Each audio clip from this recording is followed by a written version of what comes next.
station.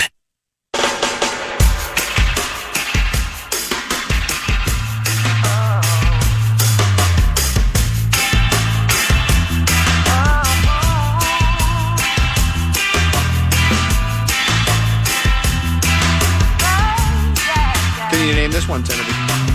No. I didn't think you could. It's generic music, but we love generic music. But it's one of those generic musics that you just make up a name for it, so I have to listen to it. I can make my own name up for it. I would call this Dread Eye Dread.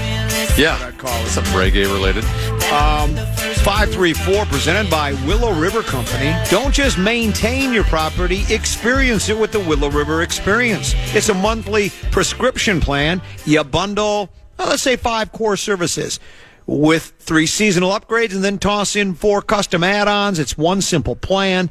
Visit WillowRiverExperience.com today to build your 534 experience. Let's go ahead and start with 534. Time now for 5 questions. Sorry about that. Well, actually 3, but 5 sounds like more than 4. Brought to you by Willow River Company. I think I just said that. Question number 1. Question number 1. There you go. We're gonna win, Twins, we're gonna score. It's now time to delve deep into Twins territory. Crack out a home run, shout a hit, hooray! Cheer for the Minnesota Twins today. They don't write them like that anymore. No. Taj Bradley outdueled Tariq Skubal as the Twins topped the Tigers 4-2 last night at Target Field. Bradley gave up just 1 run over 6 1/3 innings, striking out 10. The Twins scored 4 runs off of Skubal in the 5th inning, matching the most earned runs he has given up in his past 24 starts. Through 3 starts this season, Bradley has posted a 1.08 ERA with 22 strikeouts and 4 walks in 16 2/3 innings. Common, your thoughts on Taj Bradley outdueling Tariq Skubal? I call him Taj Mahal is what I call him. The guy's really good, and I'm impressed. It's early, it's a small sample size. I think he was, what I read in today's Fish Wrap Factory, I believe it was West Side, they did the gamer, and they said he got, before he got traded to us, was it Tampa Bay we traded with? Tampa Bay. He was demoted.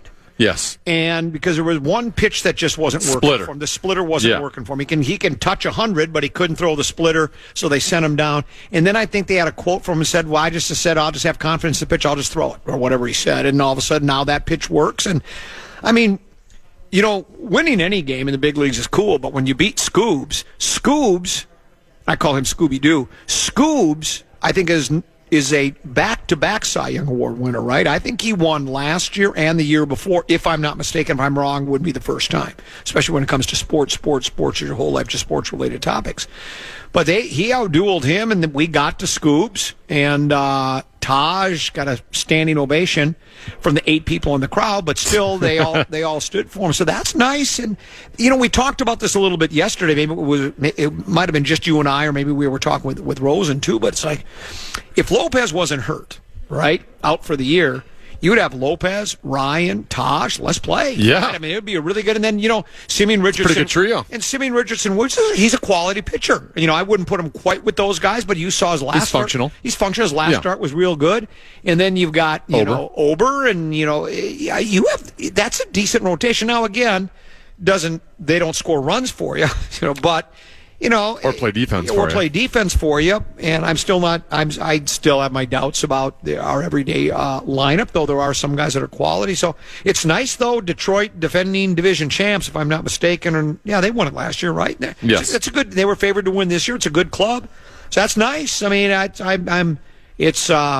I'll admit I'm surprised. I thought this was going to be one of those seasons where we were going to, it's early, could still change, but I thought we would be. When we were 3-6, I thought we were headed for. I thought, well, with Detroit, we're looking at 3-8, and instead we're now we're 5-6. We're pushing toward 500. Putting Detroit in our rearview mirror is what we're doing. That's exactly what we're doing. So I like it. Yeah, I like the Taj guy. If he can keep pitching like this, and that is where, oftentimes a trade won't work for you, right? Sometimes trades just don't work. Yeah. This trade obviously to this point looks really, really good. Question 2. Question number 2. Time Time now for an in-depth look at the state of hockey. Bring on the Stars. Let me just say this before you ask the question. By the Genie's Land. And I rubbed it. Genie pops up and says, Master, you have 3 wishes. First wish would be for 3 more wishes. The next one would be Game 1, Dallas versus Minnesota at 8:53 p.m. At 8:53 p.m. at the slot machine at home. We're going to get home ice advantage. That's a nice win. Are you so excited to hear me complain about our start times about a week and a half from now? I might have a 6:30 tee time. I mean, that means what am I going to do? Yeah, probably not watch the game is what you're going to do. Well, you're probably right. The Wild have now won 4 straight after beating the Seattle Kraken 5-2 last night at Grand Casino Arena. The Wall of St. Paul, Jesper Ballstedt, made 25 saves for his 17th win, which set a franchise record for a rookie goalie. Matt Boldy scored his 42nd goal of the season. Marcus Johansson scored his 200th career goal. And Joel Eriksson Ek added a goal and 2 assists. And as you mentioned, it's now official that the Wild will square off with the Dallas Stars in the first round of the playoffs. Common, what sticks out to you from the Wild's win last night over Seattle? Well, the quotes in the fish wrap, I guess, the quotes kind of spoke for themselves. They feel like they're starting to get their mojo back, and they're starting to play. And I think you were probably spot on that. You tend to lose a little bit of your drive and intensity when you know you've got a playoff spot locked up. You're not going to get to the number 1 slot. You don't want guys falling in front of pucks to save and shattering their ankles. So but now they realize that here we go. We got to start getting geared up for it, and it's a nice win. And we square off against Dallas. Is that our next game, or is it 2 games from now? Tomorrow night they played the Dallas Stars. The Dallas Stars. And, yes. That game should go a long way in determining, look at this. Yeah, I can see it. Thank you. Oh, that's perfect. I like it on the side. Thank you very much. For those of you who thought on the road that I might not be eating my lunch during 5-3-4, that is incorrect. I've got a steak taco bowl. Wow. Yeah, steak taco bowl. It's an interesting looking bowl, too. Yeah. Yeah, it's kind of like, it's kind of slanted. It's kind of slanted, yeah, but I like it. It's very nice. So there we go. That Wild Stars game all of a sudden tomorrow night is very interesting because it's going to set the course of how you play out the final 3 games of the season, right? Correct. If you lose to Dallas, well, then we have 3 games to go. Let's make sure nobody gets hurt, and let's rest everybody.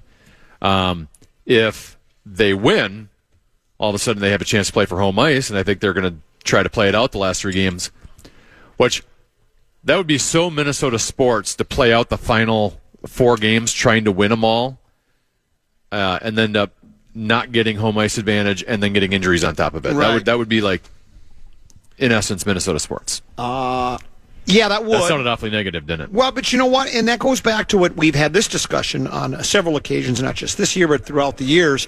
It's the old, why not us, why not now? Just because we've lost to, go back to the Twins thing. We were 0-18 in postseason play. Well, just because we're 0-18 doesn't mean it's going to has to go to 0-19, and it didn't. So maybe it would be so Minnesota sports, like you're right, but maybe we play hard, we win, no one gets hurt, and we get home ice advantage. And again, everybody plays for home ice advantage. It does make a difference. How much of a difference, I don't know. Many teams have won on the road. They've won series on the road before. They've run several on the road.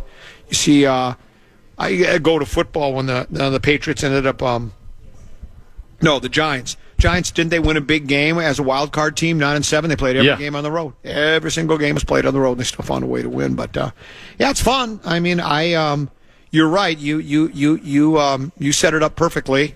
Deuce will be watching those playoff games of Dallas and Minnesota, and since I'm be sitting on the couch right next to him, what the heck, I'll watch too. So I'm excited. Yeah, and again. Certainly, they're the best team they've ever put together, it looks like. So I like their chances. It should be fun. Question 3. Question number 3. It's now time to take an in-depth look at the welfare of the Wolves.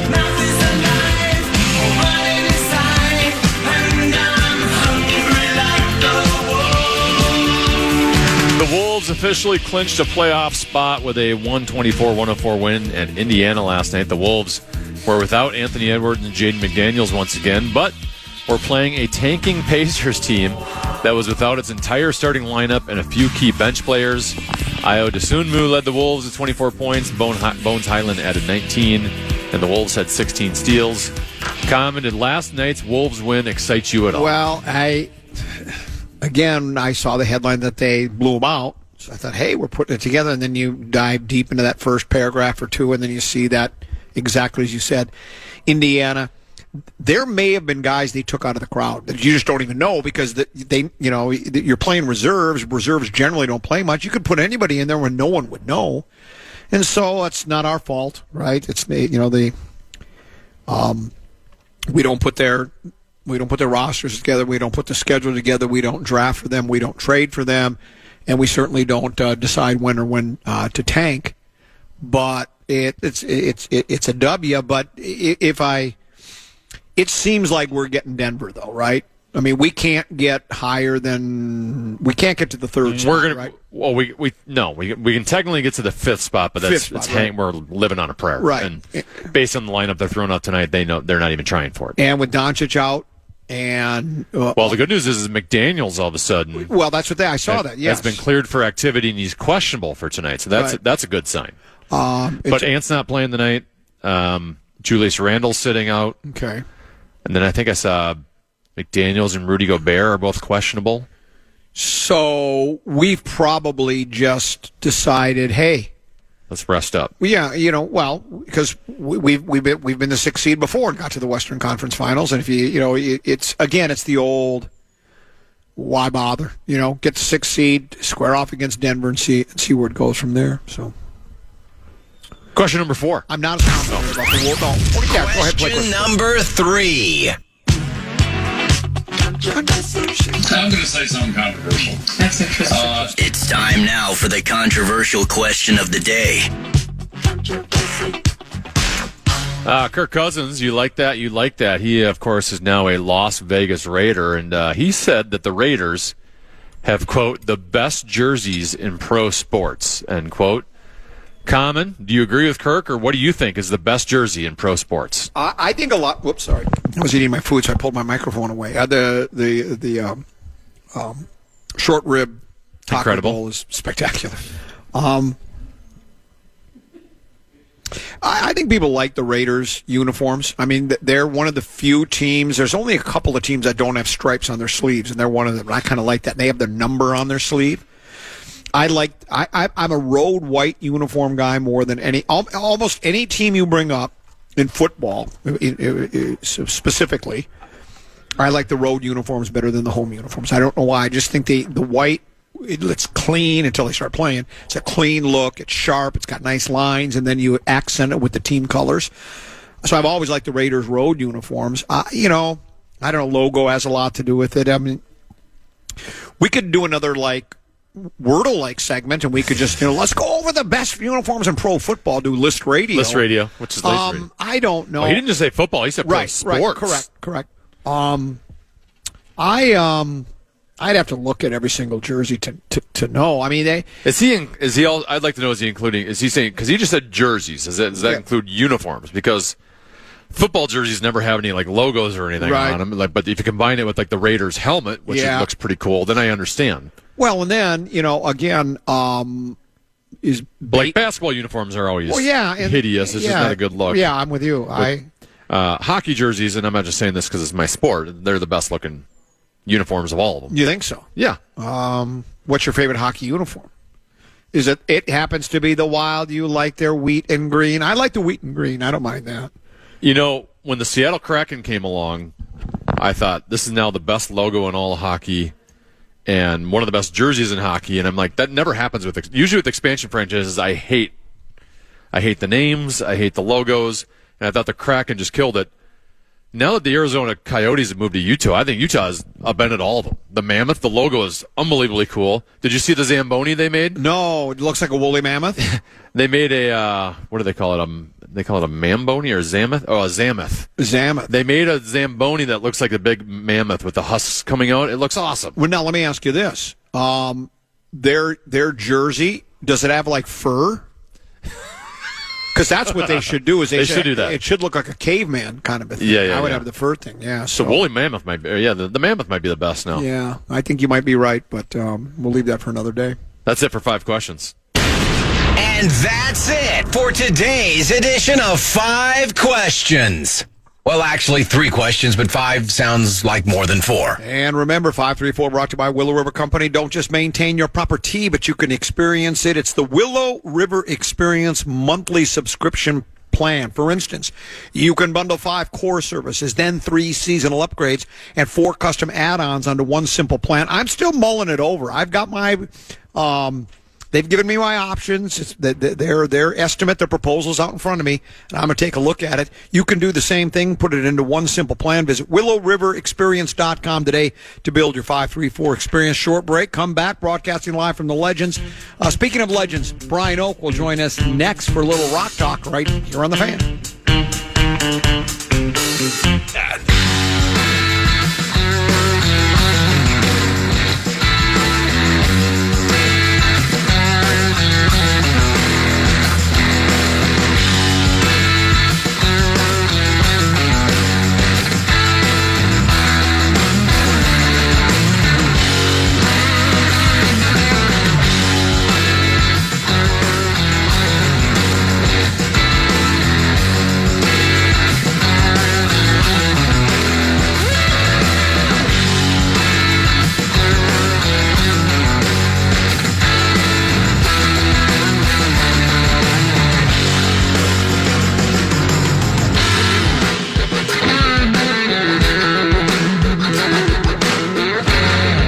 Devin selected a really good generic song for Rock Talk, because this is Rock Talk. Shredder Radio. Yeah. Nice. Broadcasting live from the Legends Golf Club in Prior Lake. I'm Comedy's Tennessee.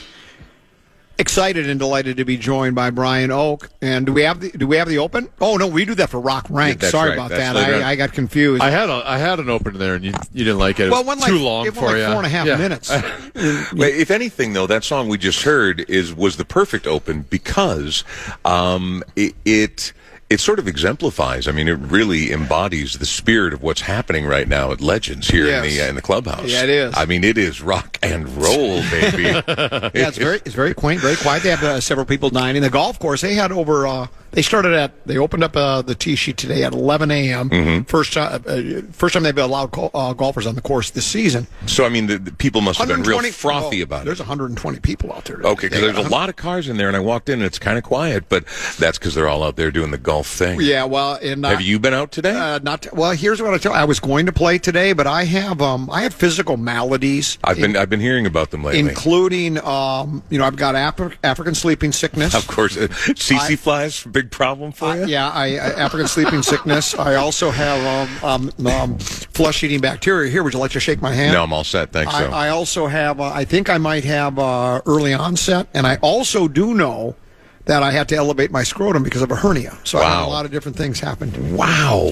As my doctor said, he goes, I'm not making it up. How do you elevate it? You take a pair of rolled up athletic socks that you got at Target when you actually went there going for the athletic socks, and you come home with Home Alone 2 on Blu-ray DVD as meat sauce's bit goes, and then you tuck them under there. And I've enjoyed it so much I do it to this day. You want to see? I got them. I'm all set, man.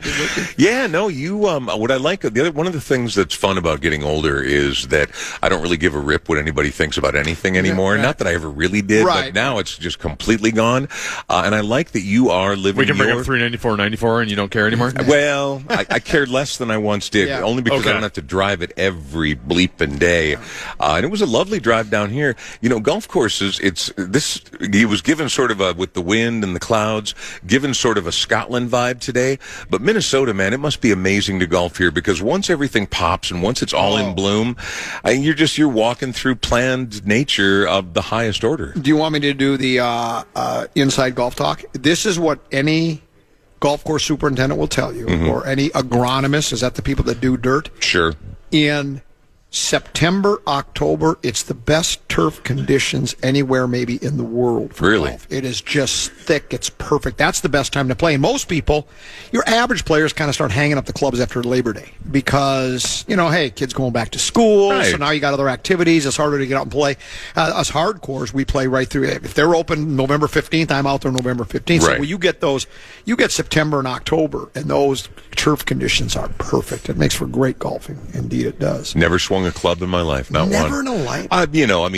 Plenty of putt-putt golf and that kind of stuff in my time. But you've saved yourself a lot of aggravation. My dad is an avid golfer, was for decades, and he kept trying to get me into it. And when I was doing radio, especially when I was doing afternoons, he was kind of advocating your lifestyle of, no, you can go out and golf every single morning. You've got a perfect setup for this. And I watched him go through it, and he had this thing when he first started golfing. Hey, I'm pretty good at this. You know what? I think I'm going to get some better gear. Started looking at the outfits a little more, maybe even a lesson thrown in here or there. And then there was an absolute inverse relationship to how much money he spent on new gear and what happened to his game. But he still liked playing. And I just thought the last thing I need in my life is another frustrating, expensive habit. The three things that discourage people from playing golf is it takes a lot of time. Usually if you go out during the middle of the day on a Saturday, particularly, you got an 11 o'clock tee time. You got to get there at 9:30 to hit balls, go play. It takes 4.5 hours, sometimes maybe even 5 if it's a slow day. Then you got to have a beer and a burger afterwards, and you get home and your whole day is gone. And then you go, God, that was kind of pricey too. And then you go, and I'm not any good either. So that you start blending out. That's why some people got away from the game. Then COVID hit, and it was the only thing you could do. Yeah. The COVID year, golf rounds in the state of Minnesota increased by 29%. Tell me what business wouldn't want a 29% increase in business? And it stayed there. And it stayed there. And it's stayed there since? Yes, because people enjoy playing. There were people that never played before that like it. Yep. And then I think people that had left the game tried it again because it was all we could do for a while here, and they said, hey, I kind of miss it, so they came back and played. Do they ever rent out these courses for like epic ultimate frisbee games or anything like that? Nothing like that? No, they doesn't really fit with the vibe? It does not fit with the vibe. They're not doing, though some golf courses now will have they'll have an extra big cup, and then they'll let you play soccer. You kick a soccer ball into it too, But are you messing with me right now? No, really? I'm telling you the honest truth. Okay. So, nonetheless, what was I going to ask you about Rock Talk? Speaking of golf, you came up because you knew you were coming to the golf course. I did. You came up with a music/golf related topic. I did, in fact. Yeah. And I know, shocking. It's right up my alley. Exactly. These are, now there have been one or two super famous musicians who have been notorious golfers, and I think probably the most famous or iconic one has got to be Alice Cooper, just because when you see him in his little Payne Stewart type shorts and his cap, it doesn't really fit. He's got the golfer look, doesn't he? Well, the thing is, he does wear the right clothes for it, and he's got great gear. But, Alice Cooper, the guy who used to cut his own head off on stage, things like that. But he's a lifer, and everyone knows about him. Some other ones, Who's though. horn playing guy? Kenny G.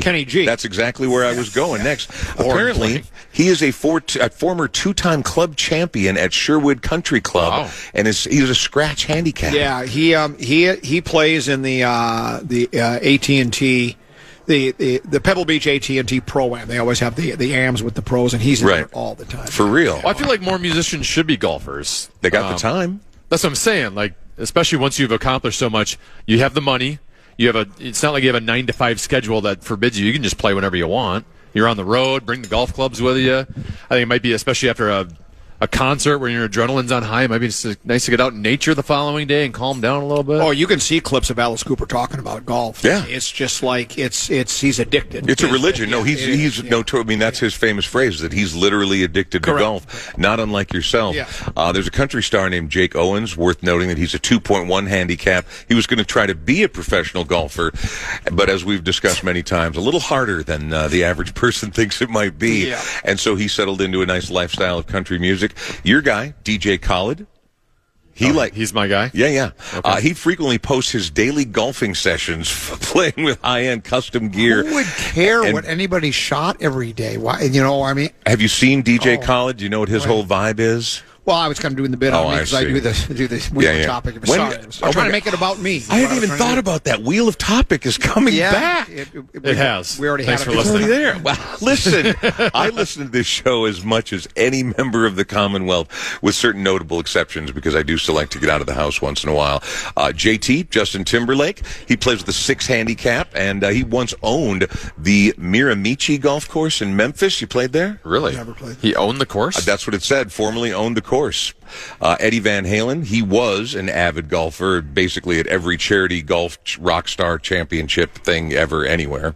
So he played a lot. Celine Dion, she has her own private golf course, famously because she's freakishly wealthy. Yeah. Kenny Rogers had his own golf course as well. And Willie Nelson also has his own golf course. I met Willie Nelson at Grand Casino Hinckley. Really? It was back in the late 90s. We were doing a show up there. Radio show. He was doing his show up there. Okay.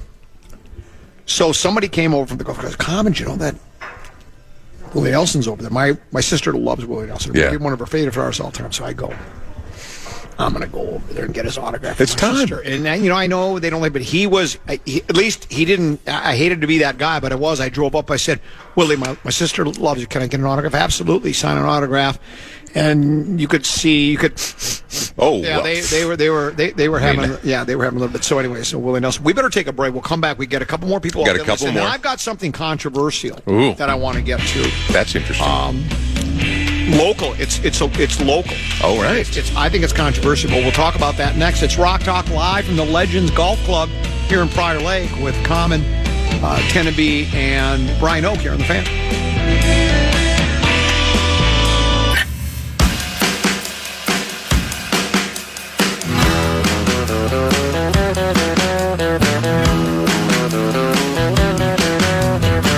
That sounds like Roy Orbison, right?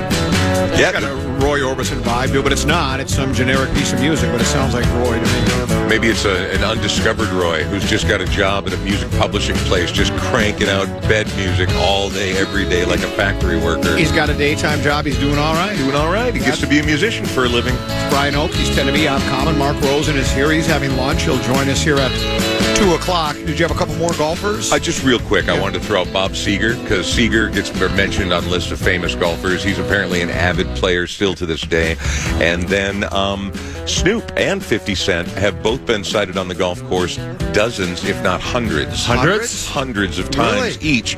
So both avid golfers. And I'm sure the list goes on and on and on. I was just trying to keep it to names that people might have heard of. I like that. Yeah. Now I have something controversial. Have either of you, did you see, this is from Fish Wrap Factory West Side back on, where's my date? I'll have to look inside. Sunday, March 22nd. Did you see the variety section? Either of you recognize this?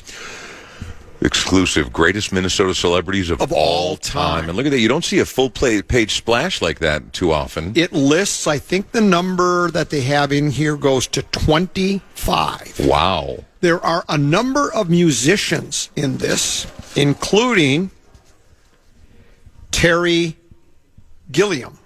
Yeah. Do you know Terry Gilliam? Terry Gilliam is a world-famous animator who is from Minnesota but came to fame. Oh, he's not a musician? No. Terry Gilliam. Oh, Monty Python. Monty Python. Right, he did all the animation for Monty Python, but then would go on to be if somewhat controversial, a very celebrated filmmaker. He's done some truly incredible films like Baron von Munchausen, Brazil, numerous great... 12 Monkeys. 12 Monkeys, that's it, not 13 Monkeys. 13, 14. Whatever, exactly. So he's done a whole host of great films, an incredible animator, foundational, really. And yeah, he's from Minnesota, so he's an artist, technically. This is a celebrity that is a musician, Dan Wilson. Oh, yeah. Yes. He checks in at 24. Well, and I think that's appropriate when you think about Dan's achievements. Closing time guy, right? Exactly. But long before that, he was a member of Trip Shakespeare, then, of course, famously Semisonic throughout the 90s into the 2000s, and then really moved into collaborating, songwriting, and producing. And Adele is just one of zillions of people he's worked with now.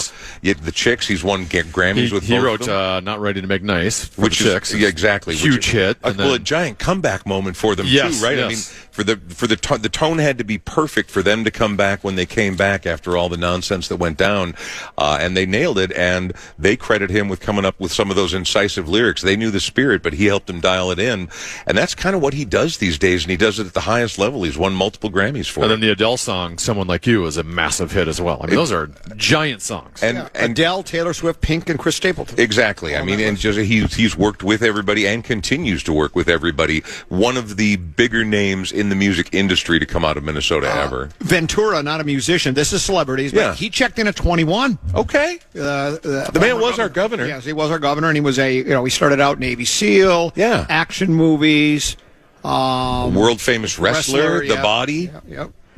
Then there's a person that really didn't exist, Mary Richards, which of course for the Mary Tyler Moore show. So Mary Tyler Moore played Mary Richards. I think most people know it was a sitcom set in a newsroom of a television station that was WGN in Minneapolis. Yeah, WGN. WJN maybe? WJN. There we go. Well, I mean, but that's a character that was so profoundly impactful, because it's the brilliant Mary Tyler Moore, but I mean to the point where the homes that they depicted just in the cut scenes of the sitcom, people make pilgrimages to that house down by the lakes there to see the house that Mary Richards lived in. Number 15 is a musician, or at least a singer, Lizzo. Oh, 15.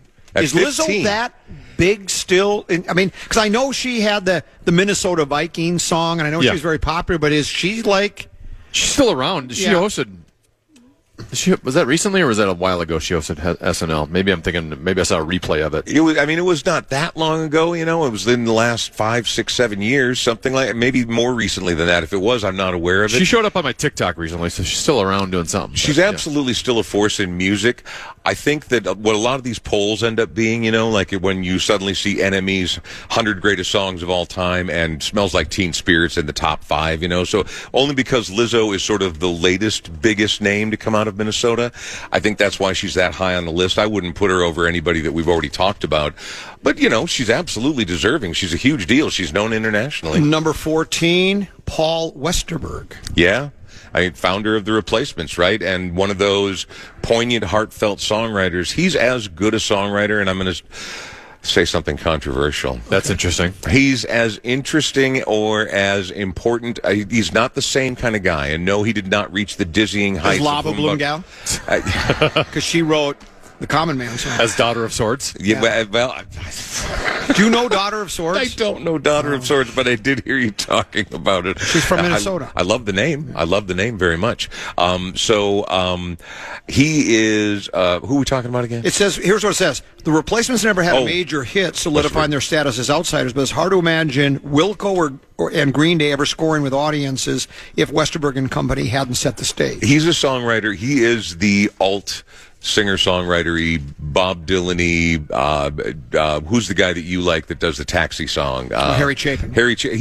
He does that except for disaffected alternative youth of the Gen X era and maybe the very late boomers, very early millennials, but he was sort of that voice of a generation, never really had a hit, but arguably one of the most recognizable voices and musicians to ever come out of Minnesota. This pair attached at the hip at 10, Jimmy Jam and Terry Lewis. Both started out Flight Time. I saw an old First Avenue or some bar, I forget what it was, flyer from 1981 that showed Flight Time was playing 2 nights in a row, Thursday and Friday, some week in February back in 1981. And they started out as musicians, got into the production game real quick, and obviously they made a permanent mark on music with their work with Janet Jackson in the 80s. But they would continue to go on and work both together and individually on various projects for decades. Still do, I think. So at 9, it's and I got to admit, I'm not a really playwright kind of a person, but August Wilson, Garrison Keillor at 8, actress Jessica Lange at 7, Laura Ingalls Wilder at number 6. Certainly influential, and we're still talking about her more than 150 years later. Coen Brothers at 5, Charles Schultz, of course, the Peanuts guy at number 4, F. Scott Fitzgerald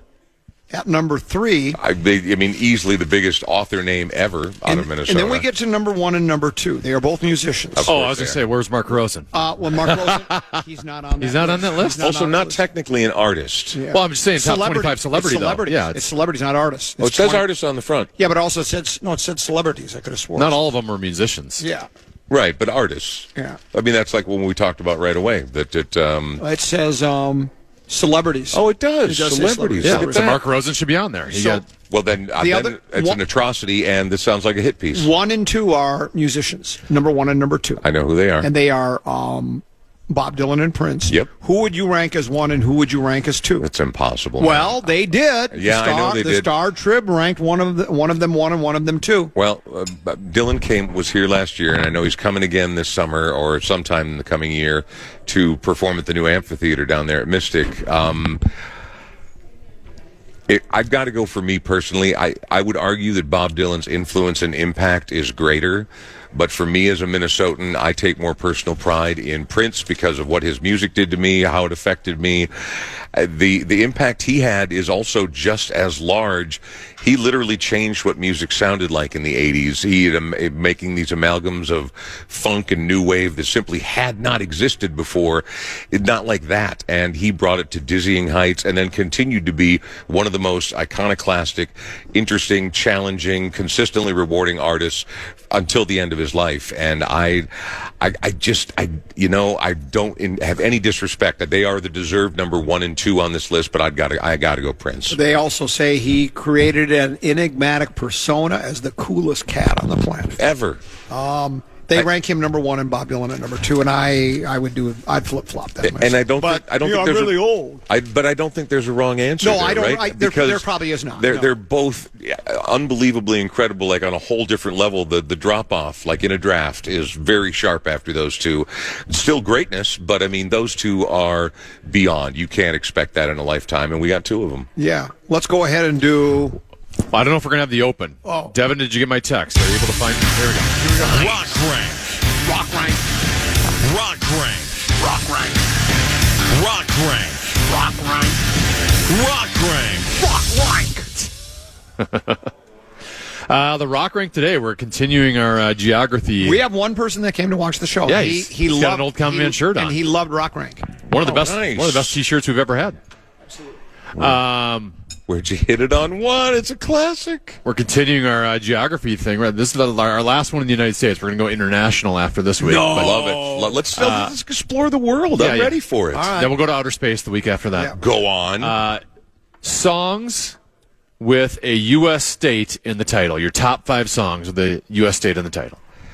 I never know. I mean, I want to. There are honorable mentions that absolutely have to get on this list. But if we want to do the list itself, You're always so afraid to leave anything off. Because much like that list that you just read off. Yes, those 1 and 2 deserve to be there, but the rest of it, it's all up to personal taste, right? I mean, they all matter. They're all important, but who goes where on the ranking? It really comes down to personal taste. So I've taken your advice to heart, Tenna. Just do your own. I am. I'm taking my top and then 5. we'll rip you. And of all these artists that we read out of the Star Trib, you don't have to like any of them, but you do have to respect them. Well, you kind of do. Yeah, very much so. No, Okay. I agree with so that. what do you got at number 5? Or are you doing some honorable mentions? Let's do. We'll save some honorable mentions for the end. But number 5 would be Led Zeppelin's Going to California.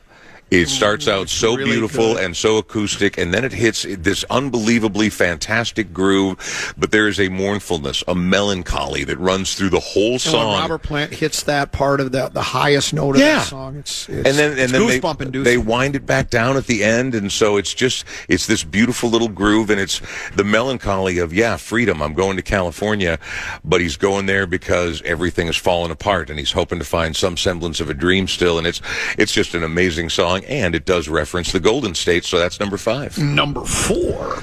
Number 4. A song that was quite literally brewed up in the crucible of the Jim Crow South, right? The civil rights movement, just sort of flashpoint in how hostile things became with race relations back in the 60s. Nina Simone has a song called Mississippi GD, and I don't know if I can say that on the air or not. So, but probably should avoid I think it. we know, yeah. Exactly. So it's just Mississippi GD. I don't think I know this song. So it's got this real kind of understated driving piano that rolls through the whole thing, and she, in her unbelievably insightful. Well, by the way, if people haven't spent time with Nina Simone, spend time with Nina Simone. Is she single? Because I'm married. I can't didn't date her and spend any time with her. I don't know that she's still with us anymore. But this song is beautiful. It's insistent. It's thundering, but quiet at the same time. And it runs down this litany of awful atrocities and some things that the government had done down in Mississippi where they did not come down on the right side of the law, or what would not be seen as the right side of the law. They were doubling down on the hatred and the Jim Crow and everything else.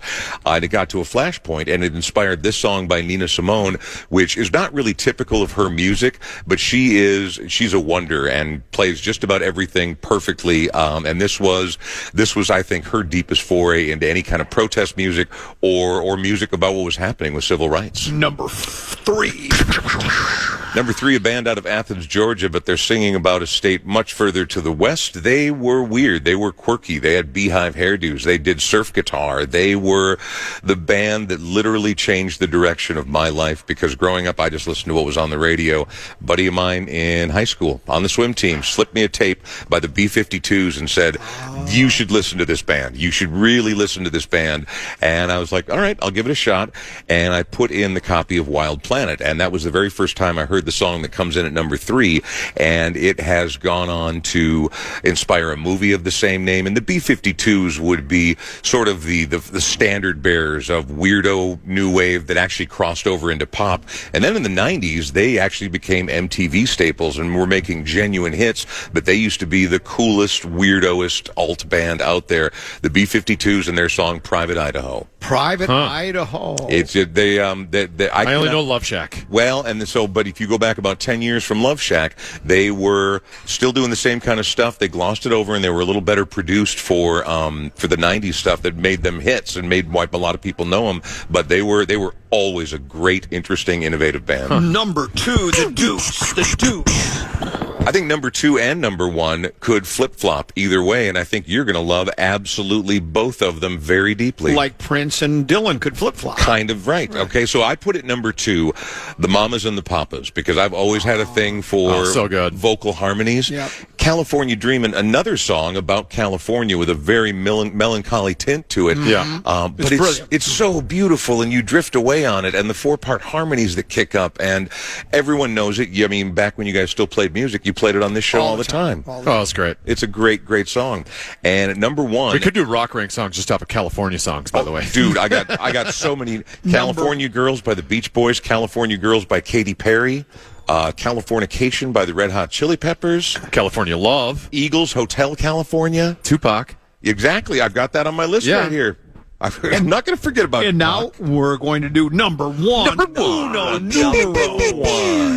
A song that was also born in the civil rights and anti-war movement of the 1960s was a band that was already well established and very good at what they did. Speaking of harmonies, this is one of my all-time favorite bands.